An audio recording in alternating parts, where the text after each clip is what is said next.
once you're actually on stage, I think it is not as nerve-wracking as one might, because you know what you're going to say for the most part. So it's like pretty honed in. Mm-hmm. That's how this feels for me. Yeah. Like looking you folks up, like yourself and others, like on the internet. I almost feel like a stalker. Totally, I do that too. And then it's like, it is dread. Like not that I don't want to like. I know exactly what you mean. It's performance anxiety because you're like, oh, here, it's like a first date. Yeah. Yeah. And you just keep on telling yourself like, just be yourself. Right. Just be yourself. Right. Right. But that doesn't help. Right. None of it helps. Are none of your friends telling you to be fine? You're funny. Right. None of it helps. But once you get, now I'm here inside job. to you, and right. It's fine. But that's exactly how stand-up is. It's always how you think about it is going to be worse. Mm-hmm. I actually think that like this is exactly comparable to a stand-up thing, but almost maybe you almost feel like more intense, like you feel like more responsible. Like not that stand-up's easier than podcasting. More responsible? Yeah, like I'll feel like more if I'm hosting something, I'll feel more. You know what it is? It's like the anxiety you'd feel before like an hour-long set versus if you're doing a set in the city, it's 10 minutes. Yeah. You can, bang, bing, bang, boom. Imagine you're just doing a 10-minute podcast. Yeah. You'd be like, okay, especially if you said... I probably wouldn't even do it. And you said the same thing every time. So you listen to a bunch of your other episodes and you go, oh, I said this, I said hi this way, I said this way. I'm just going to re-say that. Yeah. And then so you kind of know how it's going to go. Yeah. Is the 10 for 10 podcast Emma Willmann? How's my sound? You're good. Oh, good. I think we're rolling. Oh, great. Rolling? Yeah. All right. Well, I take back everything I said. Wait, can we see ourselves in the monitor there? Yeah, that's better. See, I feel more comfortable. It feels like there's... Yeah. It feels you like got muscles. Oh, God. Oh, it's crazy. Emma Willmann, everybody. Talented comedian. Thank you so much. Thank you for having me. Woo-wee. You know what I want to... Well, there's a lot I want to talk to you about. Growing up in Maine... Yes, sir. ...is unique. Yes. Maine doesn't get enough love. And a lot of people don't leave Maine. So you don't meet, I feel like out and about, you don't meet a lot of Mainers. That's what that is true. You know what I mean? Because people... I've never met anybody who said, hey, I'm from Maine. Really? Never. You're don't first. I can only represent myself. I don't want to put the rest of this on... Oh, by the way, I just had Mike Falzone on, and he... designated as the truth bell. So every time you say something... Wait, I'm getting deja vu. What? I was here before and it wasn't Mike Falzone. Someone else did this truth bell too, I think. Fuck, is that somebody else's bit? I don't want to take somebody else's bit. Well, you did trip in on Kay, Emma, and they said crabs when you say something serious. So I'm an idiot. But it was like some type of... Yeah. I thought he had a little bell. Maybe not. He had a horn. I used to have a horn. He had a horn. Yeah. I had one of those too. I brought all sorts of... Hell yeah. I brought props with me on my trip over here, and I never... I want to get a gavel. Like to help keep me, like when I go off topic or something, to like bring myself in. I think that'd be fun, But this is fun too. But I like want to ding it. Are you ADD? Yes. I think I am too, but I'm not diagnosed. Are you diagnosed ADD? Yeah. Am I allowed to ding it too? Yeah, you can ding anything you want. And what is it? If something's the truth? I guess. Yeah. Okay. You don't have to do it every time. I'll do it. But I'm diagnosed. I got diagnosed. My name's Emma. My name is Willmann. Yeah. I got diagnosed. I think it's the reason the time frame is off is only because my mom kept it secret. Mm-hmm. I remember she took me, my sister, and my brother to go get our IQs tested, but she didn't tell us that's what we were doing. She said we were just going to go see her friend. Mm-hmm. So we drove like 4 hours. We go see this friend. This friend's asking us all these questions. And my brother and my sister both really quickly were like, what is this? This is weird. And I didn't pick up on it. I was like, Mom's friend's crazy. And my brother's like, let's guess who got the low IQ then. And my mom never told me my damn score, so I still don't know my IQ. I'm guessing it wasn't through the roof if she didn't tell it to me. Maybe, yeah. But I think that I got diagnosed with ADD then, and then they didn't tell me because there's something that's like the DS something. There's some type of thing that you DS something where in schools and you get written up in that, and then you get like... extra time on tests and stuff. And I think I started getting that in like... I think I have ADD because so? I used to get extra time on tests, but I always thought it was just because I'm, special. A little dim. Right. They just want to spend extra time with me. Yeah, I'm such a great guy. They want to have you around for a couple more years. To get the extra time, you have to have something. Sometimes when I was younger, I thought it was because I was short. Because my dad held me back in first grade. Because he wanted me to be better in sports, but that didn't turn out Right? well. Because he just thought you'd grow. I was like 5'5", and How tall are you? 5'5", I think. On a 5'7" with boots, so that's not bad. I hate the shortisms. The people, I cannot fathom that people that's like even a thing. What do you mean? Like in dating, like if someone's like, "Oh, no short guys" or anything like that, I'm like, "What is?" Not to get too graphic, but I'm like, "What's everyone doing in the bedroom?" Because if we're laying down and the guy I was just about to go there. Go ahead. you know what I'm saying, and the guy's on top, you don't know how tall or short the person is. That's true. Unless I'm totally askew, because if the idea is, "Oh, he can't handle me or take over me or whatever it is," go, well, if you're laying down. But maybe I'm missing. Yeah, I dated a girl who was 5'9.5", and yeah, sometimes it didn't.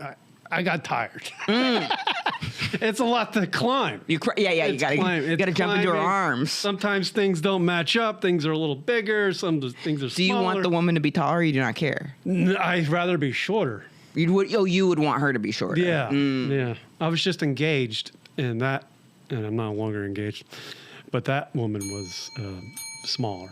It felt nice. I felt like a man. Yeah. When I was dating the 5'9.5", yeah, not so much. Yeah, I get that. And then if she wears, I don't mind it at all. I've always been with people that are. I know I had one girlfriend that was shorter than me, but I'm also much shorter than you. I'm only 5'3", so that's much more bound to happen. That's not bad. 5'3" is not short. I don't even. For a woman? Yeah, I don't care at all. I don't even think about. This is how little I notice height.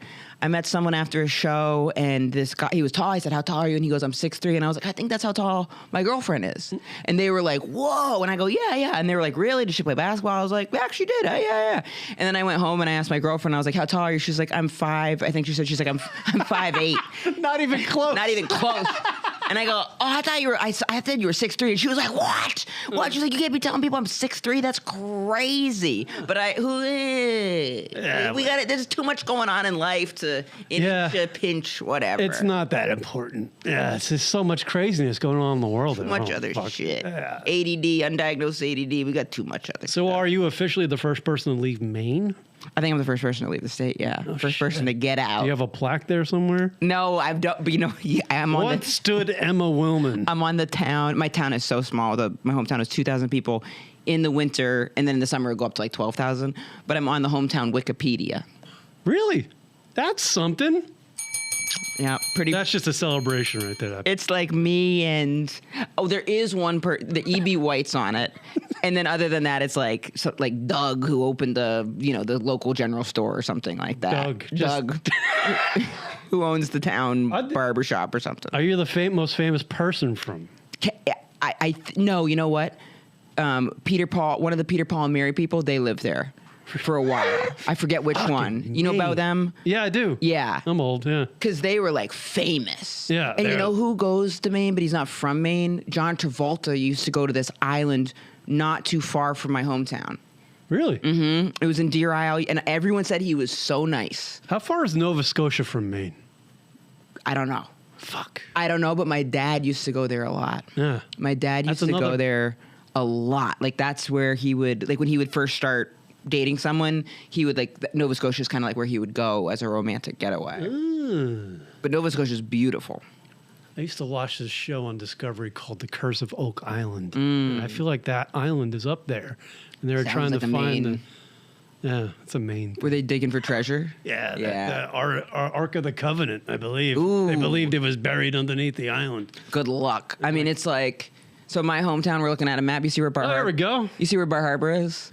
Oh, yeah. And you see Ellsworth? So my hometown's like right in... Oh, my God, Blue Hill. I can't believe it's on the map. It's tiny. Is it really? Where yeah. Is it? I don't even so if you see Penobscot... Oh, there it is, yeah. Whoa, that's crazy that's even on the map. Yeah, okay, so 2,792. That's what it was in the 2020 census. That is so... How big was the town you grew up in?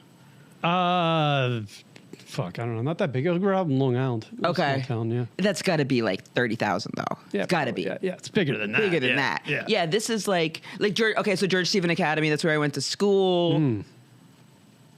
Wow. Oh my God, that's the beautiful. hometown. Yeah, that's a beautiful place. Why would you want to leave that? I don't know. I fucked up. because there's not much going on. So right up there is where so Penobscot, my dad lives in Penobscot, and then right up there is the high school. You know, there's not a lot to do, so we used to get so hammered. Really? Yes, like right around where that picture was, there was a town bar called Marlantini's, and everyone would just go and get so like shit-faced. Shit-faced. Yeah, that's great. Shit-faced. Yeah, but it's really pretty, and I don't go back as much as I should. I kind of miss getting shit-faced. Me too. I'm sober now. Yeah, me too. Yeah. I do weed a lot. I tried to be able to do weed, but the problem is I'll do it and then it's like one gummy for a couple days, and then give me like 6 days, and I take like I get way too stoned. Like I'm unfunctionable, but I like it. Yeah, but inside your head, you're kind of like, I'm figuring shit out right now. For the first couple days, oh yeah. Yeah. But then I can't remember. It's like I only remember it when I'm high. Yeah. I stopped doing it, certainly before podcast, like at night, because I interviewed a dude in L.A., and I was like just forgetting question. You're too stoned. Oh, no, Yeah. I wasn't stoned on it, but it just makes me, like the next day I can't remember shit. It's a wash. Yeah, it's a wash. You're It's a foggy. wash. Yeah. I was taking weed gummies and I hadn't told anyone. I still said I was sober, but I was like taking weed gummies, and I went to this wedding and I was just so fucked up that then I just had to lean in. I told the person next to me, I was like, I know you don't know me, but like I'm high out of my mind right now. And they were like, that's okay. Everyone, you know. And I was like, no, but I'm sober, so this is like kind of bad. And then I remember my girlfriend was like, what'd you say? Like I made him kind of uncomfortable, and I was like, we got to talk later. So how did comedy come into your life? So I didn't growing up in even Maine? No, there's no comedy club in town that small. Like the closest movie theater was like 45 minutes away. So comedy, the idea of stand-up, I didn't even watch stand-up. I remember watching Seinfeld, and you know how he would do stand-up in the cuts in between? Yeah. I didn't even know that's what he was doing. I would always fast forward it because I'd be like, why is he talking before the show? Like that, I didn't get it. And I used to watch Comic View, and I thought the host of it was really funny, but I didn't get that it was stand-up. So it was just like not click. No one ever talked about it. No, my parents never talked about stand-up. No one in high school talked about it. No one was talking about it. Wow. College, I didn't know one person that...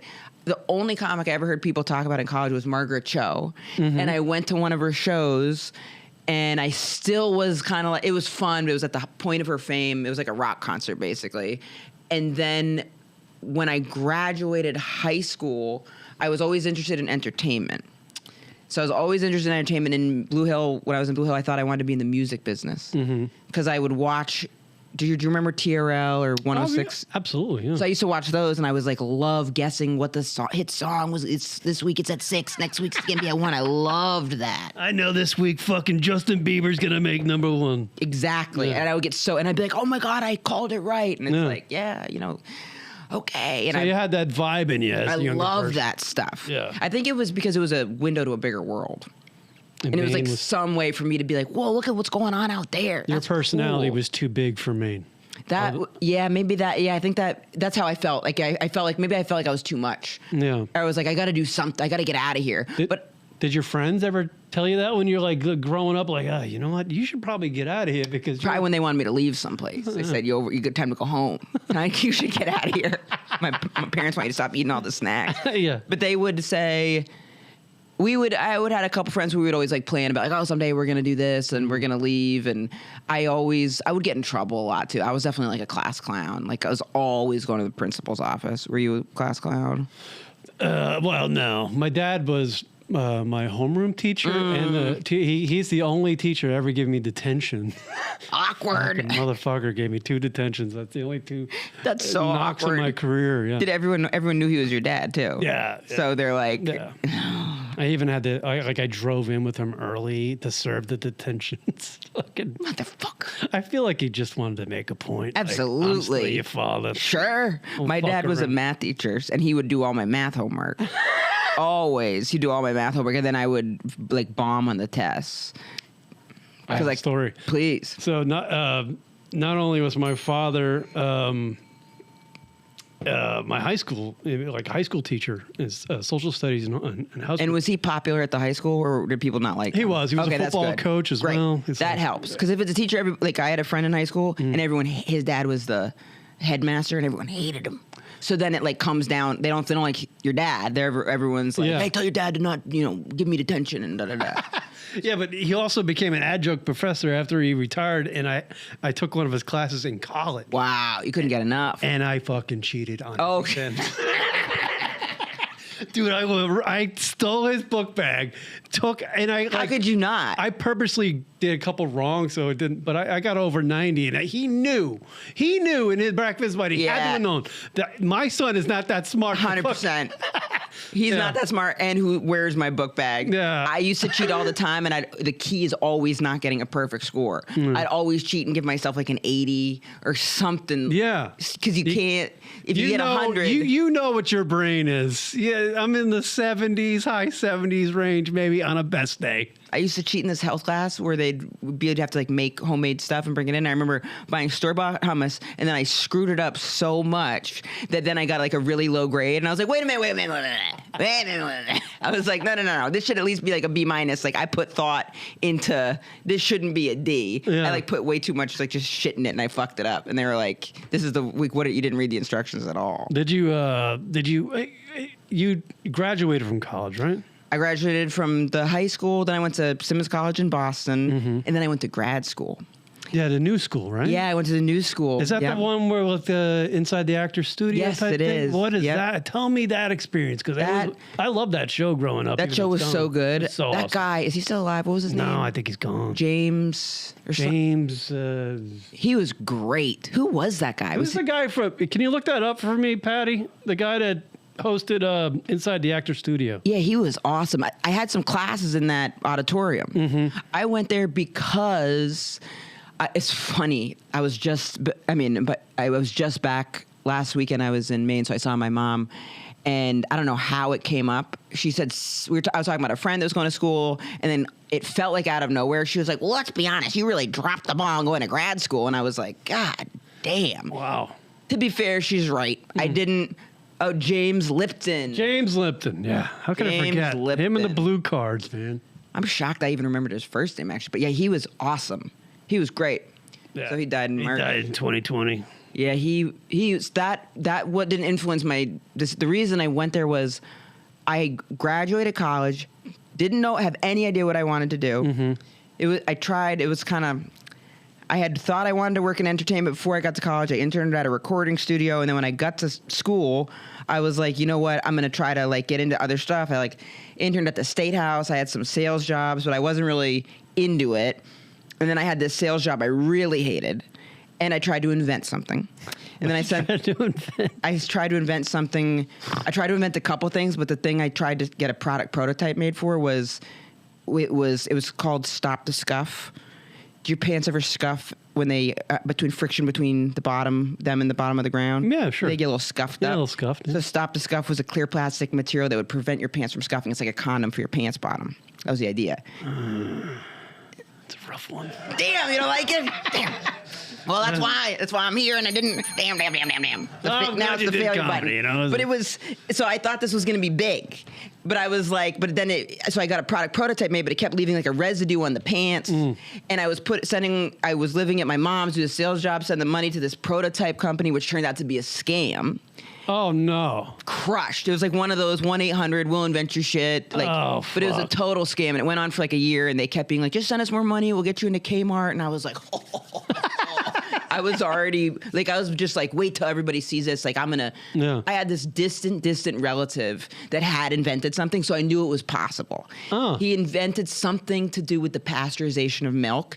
And so I saw that like you could do it, but I know that he had like all these patents and no one believed in him. So I was like, that's what I'm going to do. I'm going to do it. I'm going to put the family's name on the map.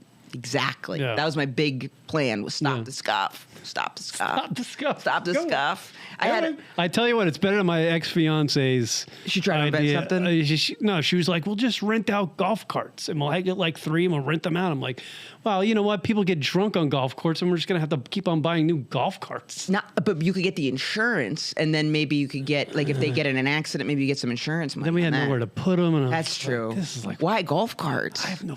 Because I'm in Arizona, Scottsdale. Right. In a big party area. Oh, yeah, that's a good idea. It's like golf carts, you drive drunk people around. I think that's a really good idea, A lot of people do it, though. It's not like breaking the mold. Right. You know, maybe like a beam me up Scotty's type thing. Totally. That's breaking the mold, but Yeah, and then a golf cart if a lot of people are already doing it. Maybe yours is like faster Uber, or Lyft, something. we get all right. the fucking... True. What are we doing? See, I get too excited and I think it's a good idea, but I don't think it through. Yeah. So my original question was, did you figure out what you wanted to do while going to college? Because that's kind of what I did. You did figure it out when you were in college? I kind of knew I wanted to do something like this, and then I just fucking quit college after spending $60,000. You quit school totally? Yeah, I never graduated. I have 142 credits of college. Damn. No degree. But also, I never used my college degree that I can think of. Right. Did philosophy undergrad, and then I did marketing. And then for like a sliver of time, I was a recruiter. And when you're doing that, you call people and ask about resumes. And you realize pretty quick, you have no idea who you're talking to. You know what I mean? Yeah. So you could call, hey, what's to verify, and you have no idea who you're talking to. It's like, oh yeah, he went to Harvard. Oh yeah, he did this. Mm-hmm. And you're not going to actually like call up the you're not going to vet it. Yeah. No one, unless it's a very specific type of work, you're not going to, that's probably not happening. Yeah. So I realized I did actually then for a little bit lie on resume to try to with like day jobs and stuff, but I started when my invention didn't work out. I was so devastated. I went to a party. I had this guy friend of mine. It was the same day the invention didn't work out. I'm crushed. This friend of mine, he had a crush on this girl. He said, meet me at this party. She's here. She's making out with someone else. So I go in and I see him and he's like, let's go. Look, she's over in the corner making out with someone. I see her. And then also right near that was this girl doing stand-up comedy. And I was like, wait, what's that girl doing? And he was like, I don't know, she's crazy. And it was this girl who's doing stand-up comedy with a little karaoke boxing. Yeah. And I remember she said something. I actually remember what she said. She said, did you see Silence of the Lambs? Yeah.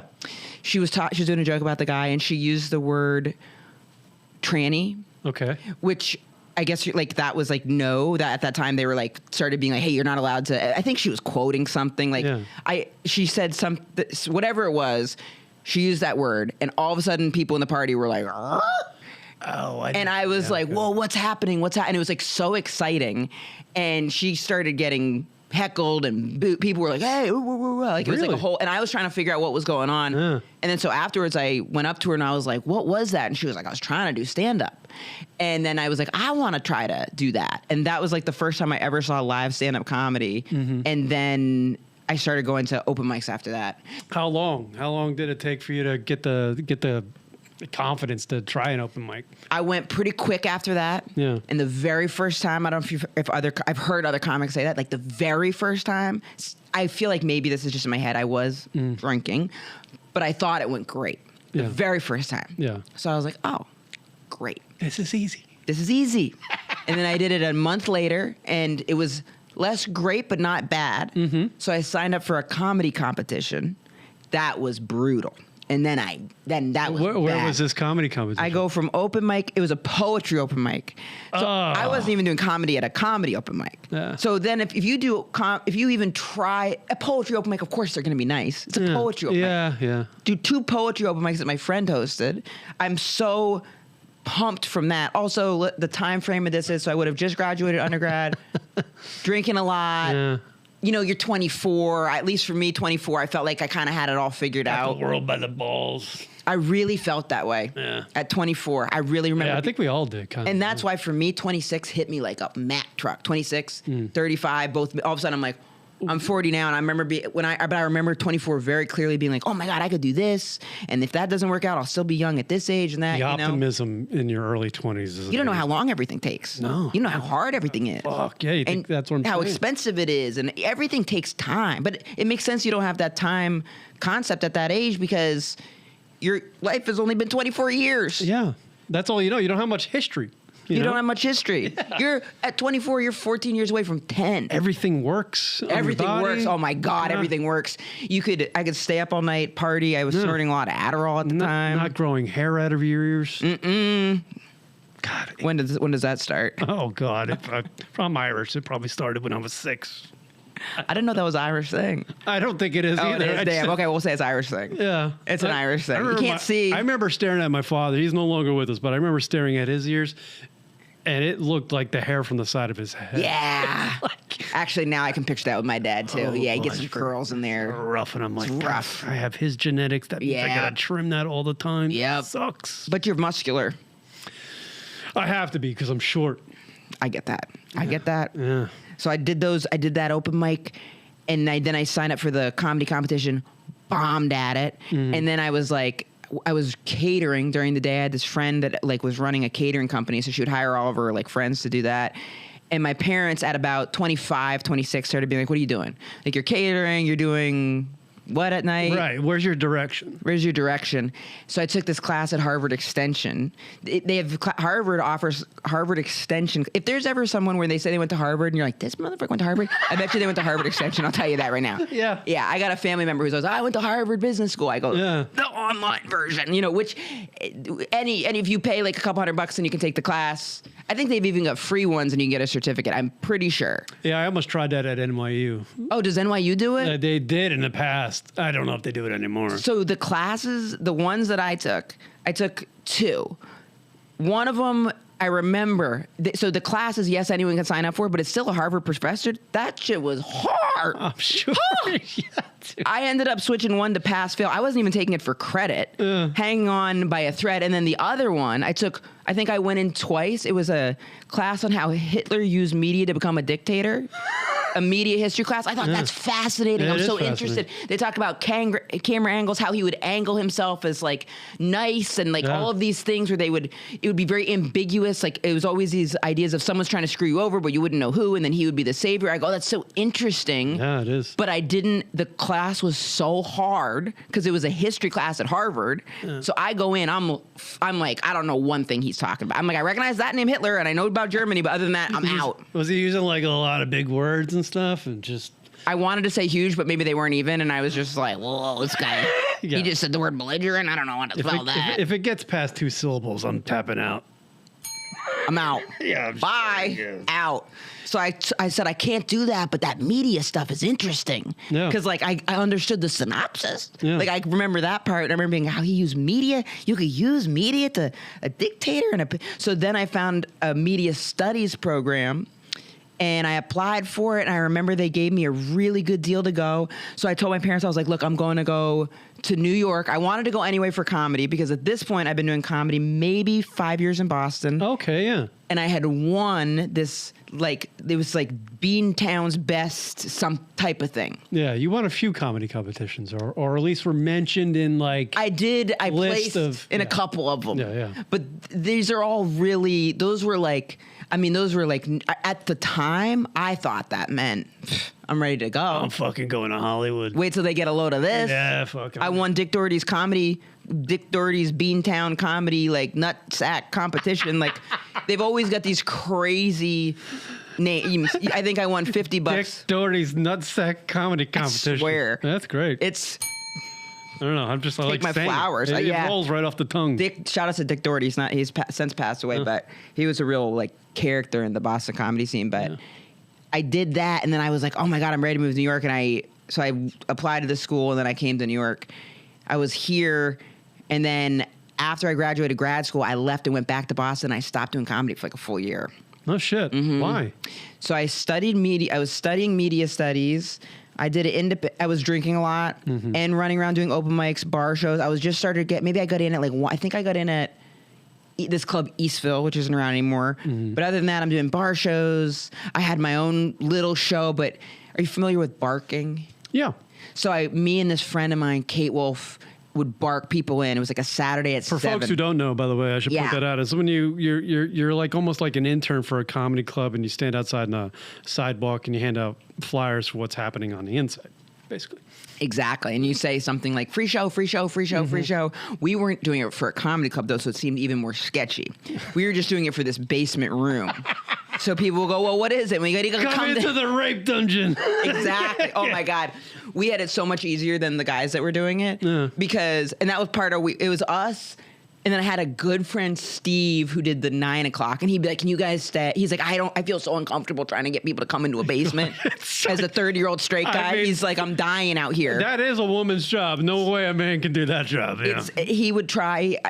He would, and I would stand outside with him, and then we would swap spots. It's impossible. That's tough, and it's not fun because you bark them in, and then they're there. And then you're doing comedy too. It is. I see barkers now when I'm walking around the city, and I always am like, Yeah, Good the for stand you. used to have them, at least at the original they? place. Yeah, I remember there was a kid from Alabama, and we were so happy to do it. I It's- remember years ago I met him. So tough to do, but I do think it's good because, well, I don't know. I want to say I think it's good because I think it helps you, like, it's kind of like sales. You, like, deal with rejection, but now because of social media, it's like there's maybe an easier, softer way. Maybe you don't need to do that anymore. No, I feel like you don't need to do that. And I have to remember that because, like, when people will ask stuff, I'm like, well, yeah, you got to bark, you got to start your own show, you got to do this and that. It's like, or you just got to get a little thing, you know, pretend you can talk to cats or something and make that your thing, and then you're the cat guy, you know? Yeah. So it's like maybe you don't need to do that anymore. I don't know. How long did it take for you to get a foothold in comedy here in New York City? So New York City, so I do that. I'm going to the new school. I felt like I got a foothold when I was having my show. I kind of like got in the mix then, but when I graduated grad school, I had done this independent study on celebrity construction and monetization in the United States as it relates to capitalism. What the fuck? I know, I thought it was did so you interesting. say?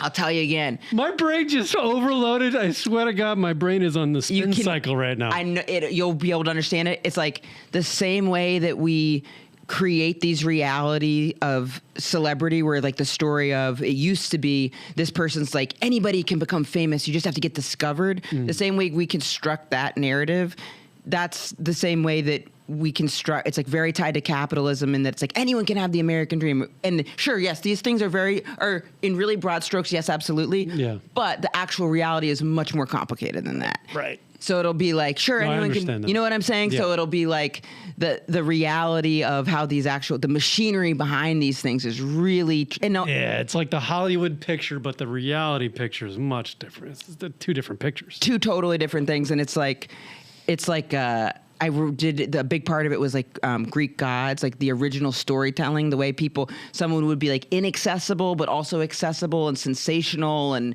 all of these different things to make someone seem like a little bit out of reach. But this is all before social media was like everywhere. Yeah. So it was very much based off of like TV and film. You are a smarty pants, no? In the slightest sliver. The slightest sliver. I think you're being humble. I swear to God, but then it's like if you ask any questions around it, I get confused. So I did that. I graduate, and I am like, I can't do that. I was like, I don't know how to do this. Like, I was like, how am I going to stay in New York without the infrastructure school? I was like, this is crazy. So I go back to Boston, lied, got a job I lied on a resume, lied. Good for you. Oh, I lied so bad. I reached out to a recruiter. I said, can you send me an example of the type of person you like to work with? He sends me this resume. I go, holy shit, that's just like my resume. Oh. And then I had which it wasn't. I was lying. Oh, okay, yeah. And then I had my friend who I used to do the comedy show with, Kate, pretend to be my old boss. She killed it so hard when they called her for my reference. I could tell they were on the fence about me when I was going in for jobs. Yeah. They were kind of like, so what's the story? Like, it was like I had a bunch of gap. Like, I lied on my resume, but it still was bad. There was a gap of employment? Quite a few. Yeah, okay. So it's like not looking so great, but I remember this one place where I was like making it through the interview rounds. They called Kate, my reference. Right away, they called me up. They go, when can you start? And Kate was like, I made it sound like you needed to be president of the United States. I said, it's an admin job. You were so, yeah. You oversold. Yeah. You oversold. And then I got that job, and I think I was there for like 9 months, maybe a year. It was a sales job, admin sales job. I never sold one thing, not once. Those 9 months of just chatting on the phone. They were like, we've never seen someone make this many calls with so few results. I had no idea what I was talking about. I couldn't sell. Someone would be like, I'm not interested. I'd be like, I get it. And then I'm terrible at sales. Mm-hmm. So I do that. And then where I felt like I got the foothold in comedy was I came back to New York. At this point, I hadn't been doing stand-up for a full year. I came back to New York, and I was like, maybe I want to be an agent. I was still drawn to entertainment. And this guy that I used to do some shows with calls me up, and he goes, hey, he didn't know I had taken a full year off. He goes, hey, do you want to do this showcase for a college agent? And I was about to tell him, like, hey, I haven't been doing stand-up for a year. And that friend of mine, Kate, was like, he doesn't need to know that. She's like, just do the showcase, see how it goes. Yeah. So somehow I do that showcase. I just did the jokes I'd done from the year before, but hadn't for a year. That goes well enough that I got a college agent from that. And then I started doing colleges. No shit. I had like 15 minutes of material. And when you do a college, you're supposed to fill it with an hour. Yeah, that's a big deal. Oops. Yeah. So you get booked, and then you've got like, you do the showcase. The showcase is only 8 to 15 minutes. Then they book you like 6 months to a year out. So I do one of these showcases. They're called NACAs. Then I don't have a show where I have to do the hour for that 6 months to a year. So that was kind of had that time to put some semblance of that long a set together. Yeah.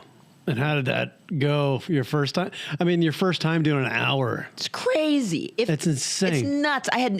I remember I was opening up for this girl. It was Nicole Byer. This is years ago. And she had just started doing stand-up. And she was like, I've only done stand-up twice, a couple times. She's like, but I did a lot of improv. And she was like, I've got like 8 minutes. And she was about to go on and do an hour. And she was like, how hard is it going to be? She's like, this is going to be tough, right?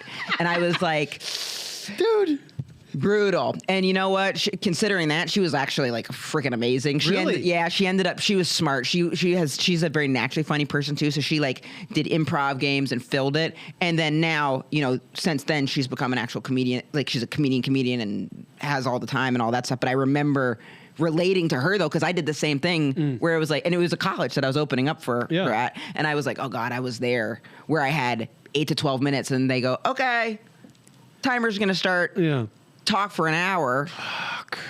It seems like you could. I mean, I feel like I watch your stand up. You're just like a force out there, and I appreciate that. There's literally no gap. I should pause more. No, I like it. Appreciate it because I know the way you write it out, I guess, or the way you perform it. When the one stops and the other one starts. It's not like they meld together. Because I see open micers, they're just no gaps, and you're just like, I don't know what you said. You want people to have a sense of like comfort that like you. With know your where you're mannerisms going. and your tone, yes. You're very good at that. That takes time. That takes time too. I remember Jessica Kirsten gave me a tip too. Yeah, because I was like, I'm doing a college. I had her on my podcast like 20 years ago. She's great. Yeah, she's great. I remember I asked her. I was like, I don't have the time to do it, and she was like, you can do a Q&A. But the thing with and she's right. That's a great way to fill the time. But the only thing with a Q&A is if you're not someone that they know, if you're not a famous person, they're not going to know what the fuck to ask you. Yeah. Exactly. But they will have something, if you do like 20 minutes about being from Maine or whatever, they're going to ask, like, they're going to have something about that. But that's how I started doing comedy professionally. I started doing all these colleges way before I should have been, way before. But I did all these schools, and I got into all these NACAs that first round of it. And I've done a few NACAs here and there since then, but my tapes got better, everything, but I never got into as many NACAs as I did that first year. Wow. It was weird. It was some type of universal thing kind of like ushered me into it. But I saw that whole ecosystem really changed because I did a NACA, National Association of Campus Activities. I did one like maybe 5 years ago. National Association of Campus Activities. It's you and anybody that would perform at a college. It's completely different now because of the internet. They just find people online. So it's not really a thing. TikTokers. Exactly. God damn. Exactly. So they don't need that. So I was just talking to somebody on a prior podcast about this, about how the difference between, doing your TikToks at home and then coming to like a studio like this where there's producers and they're setting up cameras and people are being paid for and things. Then you got to perform. That's so much different. It's so different. So different. It's so different. It reminds me of like, when you're on like any type of a set, like I remember like the first time I had ever done an acting thing, I'd only taken a audition class. So one, I had no idea how to act. Two, no idea about what you just said with like, there's producers and cameras. Yeah. And I remember being like, this is terrifying. Yeah, I had no practice in. Because when you see it on the film, it's just like it looks like there's just one person there, maybe filming, and you're doing your little emotional thing. Oh no, it's a whole variety of people there. Someone's literally holding a mic right above your head. It's a whole thing. I interviewed Eric Andre. Bombed. Nice. I bombed. You bombed so bad. Interviewing. I had a panic. I had a panic attack. I had no idea who he was, by the way. Oh really? I found out who he was like the night. I found out I was interviewing the night before, and then I looked him up the morning of. How long ago was this? I am fucked. How long ago was it? Like 3 months ago. Oh, it was? Oh, damn. Oh, it's online. Patty put it up. I was like, put that thing up. I don't care if I bombed. When you look back, do you think did you actually bomb, or do you think you're just being hard on yourself? No, I bombed. Really? I had a panic. I felt it on the inside. If I don't feel good on the inside, like I feel good right now. Good. But I don't feel good on the inside. Fuck it. It's over. Did you ask him something crazy, or did you ask him something that had nothing? No, it was just the enormity of what he was, and I didn't know who he was. That was the problem. And then there was like, could he tell that? Like, did you ask? You were like, so when you were starring on Varsity Blues, and he was like, who the fuck do you think I am? Yeah, no. I asked him about James Van Der Beek, giving him fucking. You look a little like James Van Der Beek. Me? You get that a lot? No. You look a little like him. I mean, Well, I hope before he was not currently. Yeah. Sorry. All right. Yeah, but way before he. Inappropriate. Way before he, Yeah. Oh, there he is. Yeah, then in the black and white. That. Yeah. Fuck, I kind of do look like James Van Der Beek. You kind of do. That's funny, because I was actually kind of thinking that, and then that's funny. That's me. Hold on, let me just shut up. Where's the camera? Right there. Yeah. This camera, that camera. I don't know where I'm at. So you actually, like, you look back on it and you really, really did bomb? Oh, yeah, you can watch it. I mean, it's fucking terrible. Pat took my shirt off because I was sweating so much. And Eric Andre goes, dude, you need to take your sweater off. You're sweating too much. And there was like an Amazon executive here and like 2 hot chicks in the corner who had no idea who they were. There was a booking guy there. My executive producer just left the fucking room when that interview started. I was terrified. Did they think that, do you think he thought that was maybe your, like, thing? That's what I thought, like, hindsight 2020, but I was like, no, I just bombed. God damn. He talked to me about, like, going to a doctor afterwards. That was the best part about it. It's like he's like, you got to see my psychiatrist. Yeah, go to a doctor, get something for it, because apparently he has a story with James Van Der Beek, how James Van Der Beek gave him some advice when he, Eric Andre he went to Hollywood and filmed something, some sitcom. Right. And he had like this huge imposter syndrome. And James was just like, dude, they wouldn't have hired you if they didn't want you to be here. So that's it. I always try to think about that too, especially in something like that, where it's like, it's not like these are people that are doing something out of the kindness of their heart.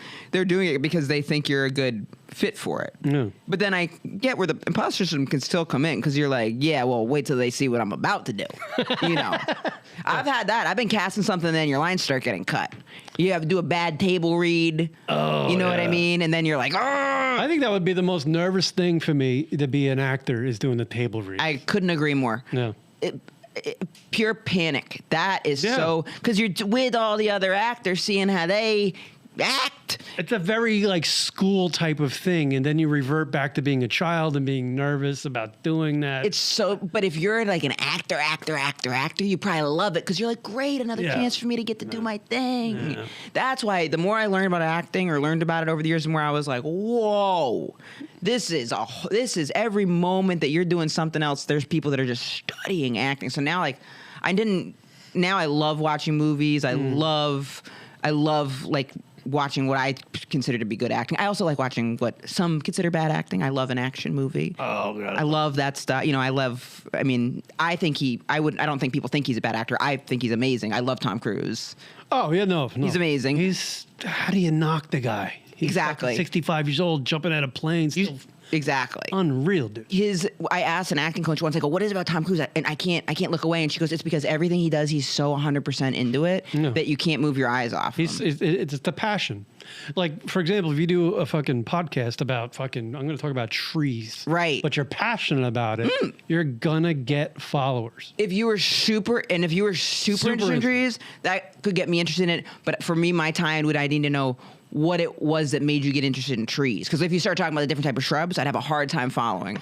You know what I'm saying? Yeah. But if you were like, I had to get into this because when I was little, my neighbor, touched me, and I would look out at the tree while he was doing it, and then I'd be like, oh, I'm in. Yeah. But I mean, maybe the stakes don't need to be that high, but I would have to know. A backstory does a lot for me. Yeah. Backstory does a lot for me. You were in you had I think, a bit part in a movie. What is it? The Will Arnett movie. So What is it called? Is this thing on? I love that movie. Doesn't get enough credit. So I didn't end up watching it. You didn't? I think I got cut from it, but I Did was you? in the one with. I watched it. I feel like I recognize. I think I like flashed on the screen for a something second. like that. Yeah, it was like when they were in at the cellar. I think I was up on the. They had like there was something, but then I did this other movie with Bobby Cannavale, which was also about comics at the cellar. Mm-hmm. So that didn't get cut. I'm blanking on Ezra was the name of that one. That's Okay. Another movie about someone getting into comedy late in life. Okay. but No, I check have that one. But I haven't seen. Is this thing on? It's really? I honestly think it's great. It's just realistic, like a relationship Right. story, like a modern day. It's fucking great. It's tragic. Him and the woman end up together. I didn't even read the end of the script. They get back together. They get back together. I think they get back together, but he's like, you know what? Let's just be miserable together. It wasn't very happy. It wasn't like happy. Maybe kind of realistic. Yeah, it was just realistic. You know what? You're miserable. I'm miserable. Right. We like each other. We got kids. Why don't we just make it work? Why are you trying to go bang somebody else? You know? With a pitch like that. She goes, when you put it like that. I wish it was that easy. Seriously. To be honest with you. I usually have a whoop on too. Yeah. Phil, you guys can't see he has a whoop on. I usually have a whoop on, but I'm taking a break. Why? Well, I had been wearing a whoop and an aura and the glucose monitor. What the fuck? So I get a little like at once? Yeah. That's gonna fuck you up. So that's the thing. Yeah. So I had to take a little break. Yeah. Because a whoop, I find, is like superior for metric tracking for your HRV post-workout recovery. Mm-hmm. And then an aura, so more like day-to-day. And then an aura I found to be better, because they measure your heart rate variability differently. An aura I found to be better for some other things. And then a glucose monitor better for some other things. Yeah. The problem was when I was like really burnt out, I would wake up every day and my scores would be low on all three. And it was such a self-fulfilling prophecy. I said, I got to take a break. Yeah. Gotta take a break. It was so funny. I mean, I've been wearing this for a little while, but when I first got it, it would like vibrate and stuff. Yeah. And I'm like, am I dying? Like, maybe. I had no idea. And I had to look up all the things, all the metrics. I had to look up to see what they meant. And I'm like, fuck, it was like, I just started wearing this thing. And I guess I'm really unhealthy because this thing just Did your scores go up?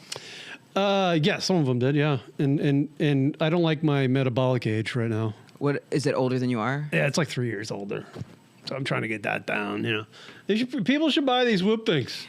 I think they're great. Hone That's the new one. Is that a good one? I think the Whoop is awesome. I tried to get my parents to get them. They wouldn't do it. My girlfriend's so sick of me talking about it because I was just like, I think that stuff is like, I think it's really interesting, but then it's also easy to like get like caught up in it. So I made myself take a break. Yeah. And then stand up, it's hard. I'm out. I don't have a consistent sleep schedule, which is, they really like it when you do that. Yeah. My sleep is terrible. And they do not like that. Fucking terrible. They're like, you got to go to bed at 10 p.m. And I go, I can't go to bed at 10 p.m. So then, you know what I mean? I'm at odds with the thing. Yeah, I get the FOMO, you know? Right. Even if it's like nothing's happening, I'm going to miss out on nothing. But it did make me healthier. Like I started taking like magnesium. I started wearing a eye mask at night. I experimented with contrast therapy because of that thing. As soon as I bought this, I literally lost like 15 pounds. Really? Yeah. I was just like, fuck it, got to take health. I heard, I turned 50, so I was like, Josh Brolin has a good saying I heard him say in one of these clips on my algorithm. He's like, I lived my first 50 years this way. Yes. My next 50, I'm going to live a different way. Couldn't relate to that more. Yeah. The entirety of me up until 35 was me just complete destruction. And me between the ages of 18 and 25. Oh, God. Forget it. Absolutely. Even at 16, because I used to go tanning, smoke cigarettes, drunk. Yeah. That's why I have this fucking sunspot. Just laying out in the sun, no sunscreen on. I remember I'd be like, nah, I gotta get a tan. I used to smoke cigarettes all the time. Now when I walk by people smoking, I'll hold my breath. You want me? Oh, he's giving. We're out of time? Oh, all right.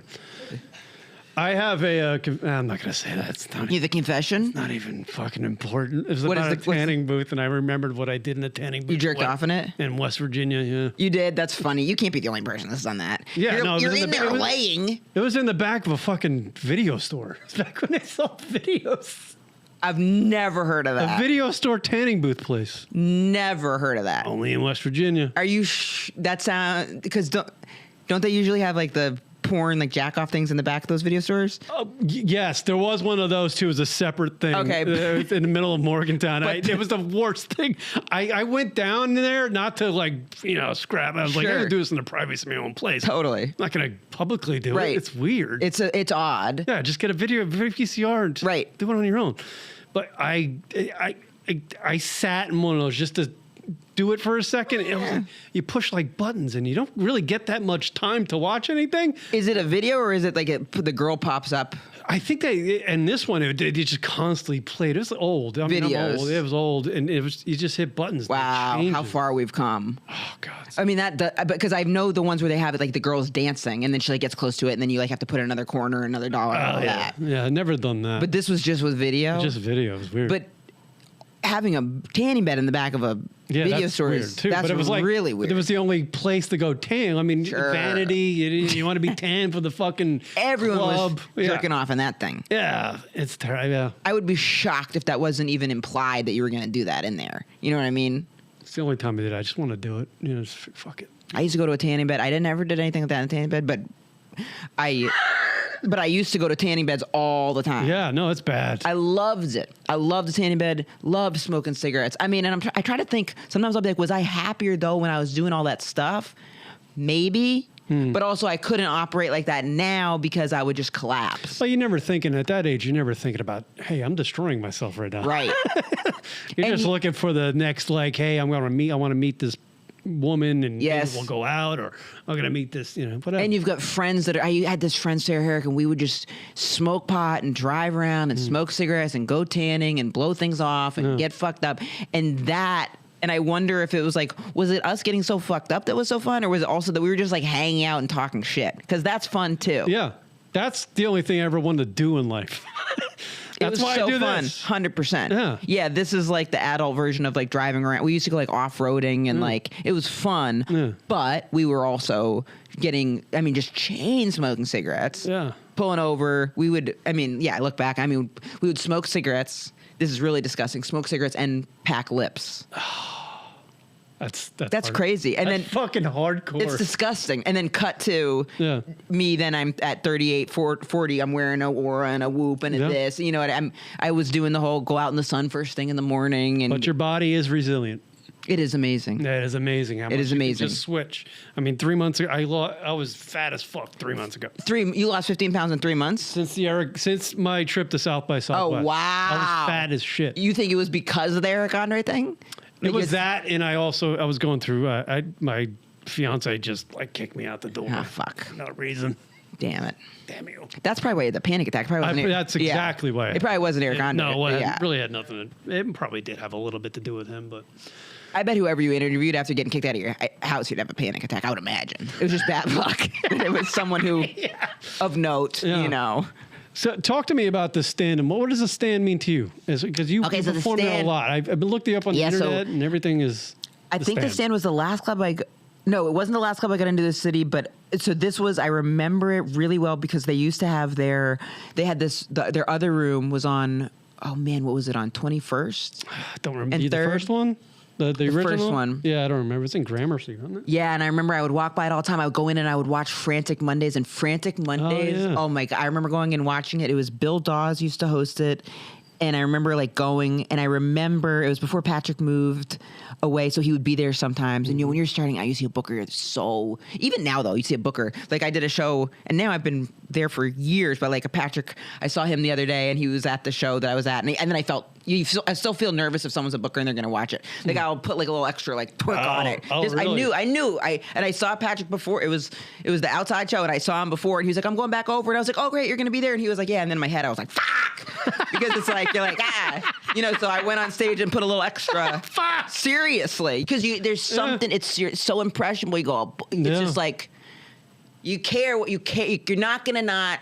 I don't think care what. Someone who you care what they think. Yeah, you care. Yeah, Patty. Yeah, you're gonna care what he thinks. Right. Yeah. But I remember showcasing on Frantic Monday.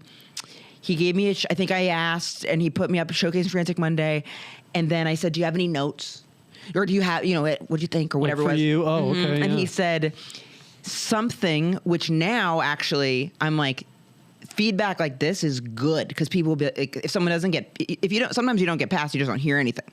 So he was like, hey, he's like, you're a little green. He's like, I'm gonna be totally honest. He's like, I really enjoyed it. He was like, you're a little green. It's a little bit like, I need a little bit more density in the punchlines. He was like, so come back in, let's say 6 months. And at the time I was like, 6 months? What the, I don't have 6 months to bullshit. live. Fuck right. off. Yeah. But 6 months is a very realistic amount of time for you to then actually, you know, get a little bit better. So I think I went back, maybe it was like a year or so after that.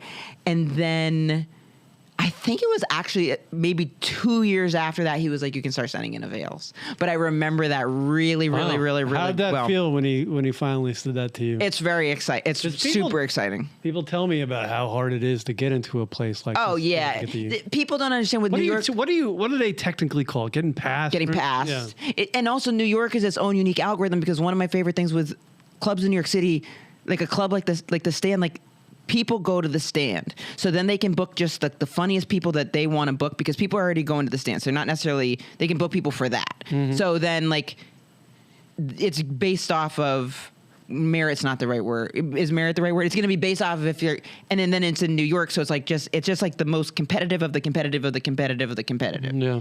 Another thing that I was also really nice getting at the Stand is the Stand is also like literally nice. Like there's good food. Oh, yeah. Yeah. So then that's a nice thing because you can bring people there. Like I remember bringing my mom there and then there and she's like, oh, yeah, no, it's delightful. That's nice. She's like, oh, this, you know, you're because my mom's seen all types of places. Yeah. So then when you bring in there and, you know, they're now, oh, it's your mom. Oh, we'll get her a drink. Yeah. And then my mom's like, well, I don't mind if I do have a drink.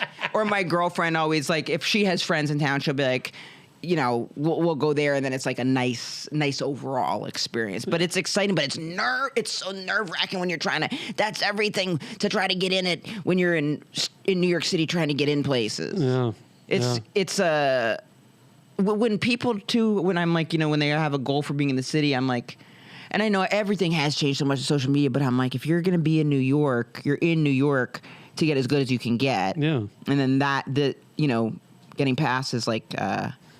Indicative of how you're doing with that, I would say. You're progressing and you're in the right spot. You're in the right spot. It's good to put yourself in high pressure situations too. It's terrifying to do that. It's terrifying, but it's good because you grow. Exactly. You'll grow, and it's like it's a good way to then check in where, because like then the first time you do something where it's being videotaped, then you're like, oh my God. But then you're like, okay, now I'm a little bit more comfortable the next time you do something that's videotaped and things like that. Yeah. But I remember that. I remember that it was on Facebook Messenger. He was like, I really enjoyed it, but need more density and punchlines. And I remember being like, no. Well, hold on a sec. Emma Willmann. Yep. Willmann. Why did I say Williams? Dude, I was in LA. I say Williams. I don't give a shit. Who fucking? I think we gotta go. Tell him to get a better name. At Emma Willmann on the social medias. Check out her half-hour comedy special on YouTube. HR Booby Trap. Yep. Oh yeah. On Don't Tell Comedy. Yep. Yeah, Don't Tell Comedy. Yeah. Thank you so much. Thank you so much. Anytime. You were such a delight, and I met my first person from Maine. We'll see you next time, folks.